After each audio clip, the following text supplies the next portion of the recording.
Welcome back. Today we are tackling activity-based costing. In the past, manufacturing was defined by manual labor, so using direct labor hours for overhead allocation made sense.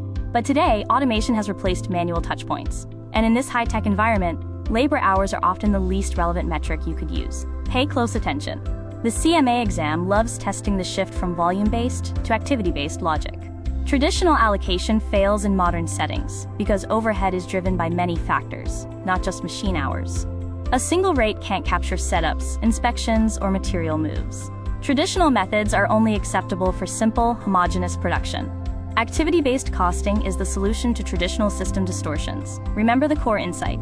Products do not consume costs. They consume activities, and activities consume resources. We follow 4 steps: identify activities, assign overhead, calculate activity rates, and apply those costs to products based on their actual driver consumption. Let's walk through a classic CMA-style calculation. With 300,000 United Arab Emirates dirhams in total overhead and 60,000 machine hours, a traditional system results in an allocation rate of 5 United Arab Emirates dirhams per hour. This leads to a cost per unit of 25 United Arab Emirates dirhams for standard products and 75 United Arab Emirates dirhams for premium products. Now let's look at the same overhead using the ABC approach. We break the 300,000 United Arab Emirates dirhams into 3 specific pools. Machine setups cost 600 United Arab Emirates dirhams each. Quality inspections are 300 United Arab Emirates dirhams per inspection, and material handling is 200 United Arab Emirates dirhams per move. This allows us to trace costs based on actual activity usage. Applying these ABC rates changes the picture significantly. The standard product is now assigned a total overhead of 72,000 United Arab Emirates dirhams, or 8 United Arab Emirates dirhams per unit. The premium product is assigned 228,000 United Arab Emirates dirhams, which comes out to 228 United Arab Emirates dirhams per unit. The contrast in cost per unit between these two systems is stark. The distortion is revealed.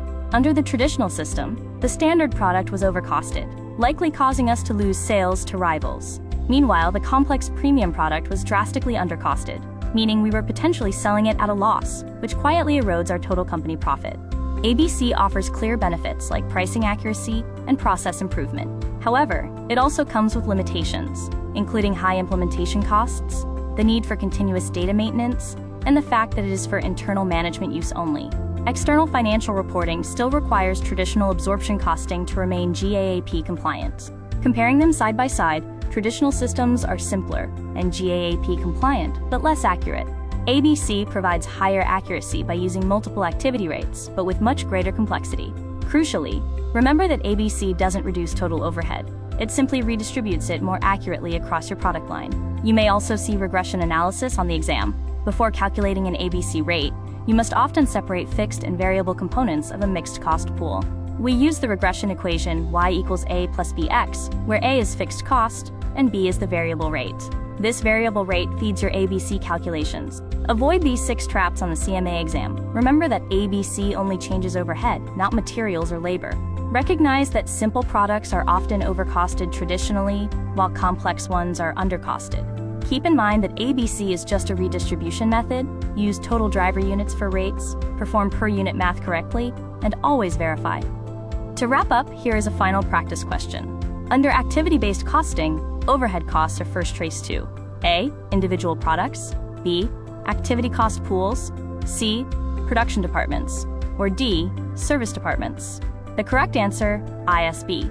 ABC traces costs to activity cost pools first, based on cause and effect drivers.